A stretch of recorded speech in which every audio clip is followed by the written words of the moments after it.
বেশি অনেক সিলেটি ফুয়ারা অনেক মানছে ওখানে। উনি নাকি 8-9-এর বেশি যেত না, উনি নিজে বলছে যে আপনার ঘড়ি দেখা আমার 2.5 মিলিয়ন হয়ে গেছে। আপনি হচ্ছে বিনোদন পাওয়ার কথা, একজন নায়ক নায়িকা হচ্ছে এন্টারটেইনার। গানের শিল্পী শুধু গান গায় আর নৃত্যশিল্পীরা নাচে। একমাত্র পৃথিবীতে নায়ক নায়িকারা শুধু এন্টারটেইন দেয়, তাদেরকে বলা হয় এন্টারটেইনার। বিড়ির গানের সাথে তারা পারফর্ম করেছে। প্রথম দিন অনেক বৃষ্টি ছিল, আমি ডিগবাজি দিতে পারিনি, মাঠ ভিজা ছিল, তাদের মন খারাপ ছিল, বলো টিকিট কাটা, আমাদের টিকিটটা পরের দিন আবার টিকিট কাটছে শুধু ডিগবাজি দেখার জন্য। তো মানুষের মধ্যে ডিগবাজিতে একটা ট্রেন্ডে পরিণত হয়, দেখার জন্য তো পাগল হয়, এটা অনেক বড় ব্যাপার। ওইটা তো আমার ওই বিড়ির গানটা দেখেছেন বোধ হয়, বিড়ির গানেরই একটা মুদ্রা ছিল। ওইটা তো অনেক ছেলে মেয়ে সহকারে দেখছেন, এই জন্য ওটা আপনাদের চোখে ধরা পড়েনি, এটা একা দেখেছেন তো এই জন্য, বাট এটাও দর্শক এনজয় করেছে।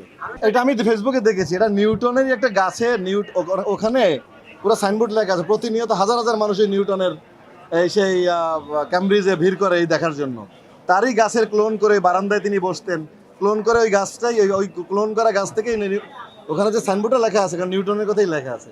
আমি না বুঝে না জেনে ওখানে না গিয়ে 2 ঘন্টা পথে আমি না বুঝে পোস্ট দিইনি।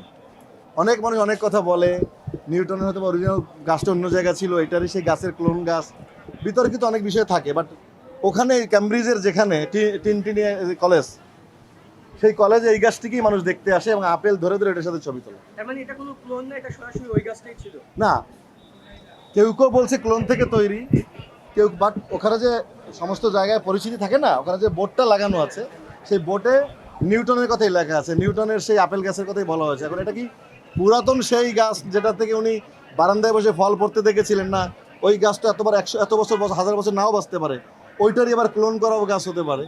বাট আমি গিয়েছি, ছবি তুলেছি, সবাই নিউটনের গাছ বলেই দেখে ওঠা, সারা পৃথিবীর থেকে মানুষ আসে ক্যামব্রিজ ওই কলেজে দেখার জন্য। আমি ভুল কোনো পোস্ট দেই নেই যে না গিয়ে অন্য একটা গাছকে দিয়েছি, এটা আবারও আমি ডিফাইন করলাম।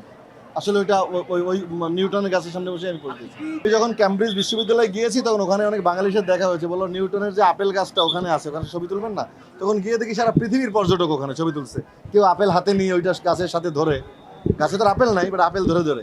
আমিও দাঁড়িয়ে দেখলাম, যে পরে দেখলাম যে নিউটনের গাছের কথা বলা হয়েছে, যে নিউটন, আমার যে বারান্দাটা আছে ওখানে নাকি বারান্দাও নাকি নিউটন বসতেন, শোনা যায় যে কথা। বারান্দার ছবি সহই আমি পাবলিক চিৎকার করতেছে আমার পরে জেমস ভাই উঠবে, গান প্লে হচ্ছিল না, ওইটাই আমি জোর করে বারবার, ওখানে তো আর বাঙালি নাই, ওদেরকে ইংরেজিতে বোঝানোর চেষ্টা করছিলাম। ওরা গান ছাড়তে বললে আমার ভিডিওটা ছাড়তেছে, আবার ভিডিওটা ছাড়লে আমার ভিডিওর সাউন্ড অফ করে দিচ্ছে, বারবার বুঝাচ্ছিলাম। পাবলিক তো পাগল হয়ে যাচ্ছে, ঘোষণা হয়ে গেছে জায়েদ খান এখন আসবেন, ওখানে সময় খুব সীমিত, 9টার মধ্যে স্টেজ ছেড়ে দিতে হবে, জেমস ভাই আসতেছে, আমার পরে আবার জেমস ভাই উঠবে।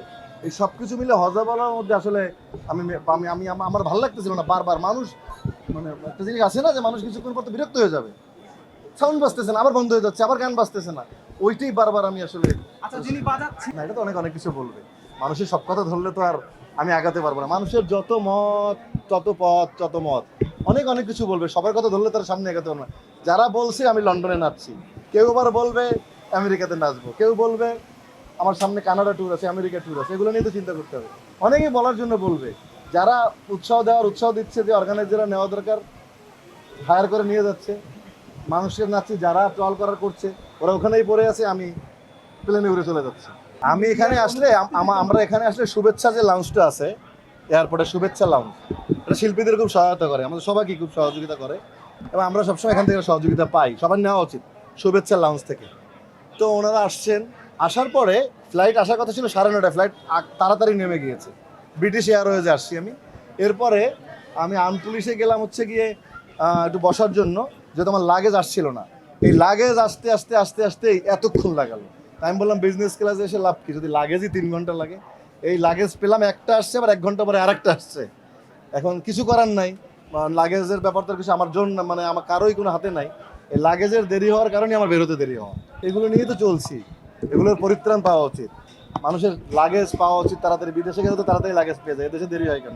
যারা এটার সাথে সংশ্লিষ্ট সবার এই সিস্টেমটাকে চেঞ্জ করা উচিত। বাংলাদেশের সব কিছু, বিদেশ থেকে যখন বাংলাদেশে আসি সব সিস্টেমে ভেজাল লাগে, দেশটা ভালো, মানুষগুলো আমরা ভেজাল করে ফেলি, এইটার পরিত্রাণ পাওয়া উচিত। এই লাগেজ সিস্টেম থেকে বের হয়ে সত্যি মানে যেন আমরা হয়রানি না হই, সাধারণ মানুষের মতো আমরা যেন এটা হয়রানি না হয়, আমরা করে সুন্দর করে লাগেজটা নিয়ে বের হয়ে যেতে পারি, এত দেরি করতে না হয়। এইটার যারা সংশ্লিষ্ট যারা আছেন তাদের কাছে আজকে আমি বিনোদ অনুরোধ করছি, কেউ যেন লাগেজ নিয়ে তো এয়ারপোর্টে হয়রানির শিকার না হয়, দেরি মানে বিজনেস ক্লাসে প্রায়োরিটি দিয়েও যদি 2 ঘন্টা পরে আসে তাহলে আগে এসে লাভটা কি হলো? খুব বেশি অনেক সিলেটি ফুয়ারা অনেক মারছে ওখানে। সিলেটি কথায় কথা কইতে তারা আপনাকে কিছু বলেছে কি? বুঝল জায়েদ খান আমরা আইতর আর তোরা ভালো পাই, অনেক ভালোবাসার কথা বলছে সিলেটে। সবাইকে দেখা হবে পরশুদিন, আমার একটা ইভেন্ট আছে, এই যে একটা গ্র্যান্ড ওপেনিং আছে, সবাইকে আমি দাওয়াত দেবো আজকে এই অনুষ্ঠানের মাধ্যমে। অনেক গরম, দাঁড়াতে পারছি না, আপনারা আসেন। বরাবরই বলি না না, ওনার ভিউ কম, ওই ঘড়ি দেখায় ওনার 2 মিলিয়ন করে ফেলছে। উনি নাকি 8-9 বেশি যেত না, উনি নিজে বলছে যে আপনার ঘড়ি দেখায় আমার 2.5 মিলিয়ন হয়ে গেছে। ওখানেও 2-3টা চ্যানেল উঠাই দিয়ে আসি, কি করবো? ওনারা নিজেরাই বলতেছে যে আপনারা খাওয়াইতাম সিলেটি, বলে আপনারা খাওয়াইতাম হাওয়া টিভি, আপনার লাইগা আমার ভিউ বেড়ে গেছে। তা আমি বললাম যে দোয়া থাকলে আপনারা ভালো করেন, বাঙালি সংস্কৃতি নিউজ বেশি বেশি করে প্রচার করেন।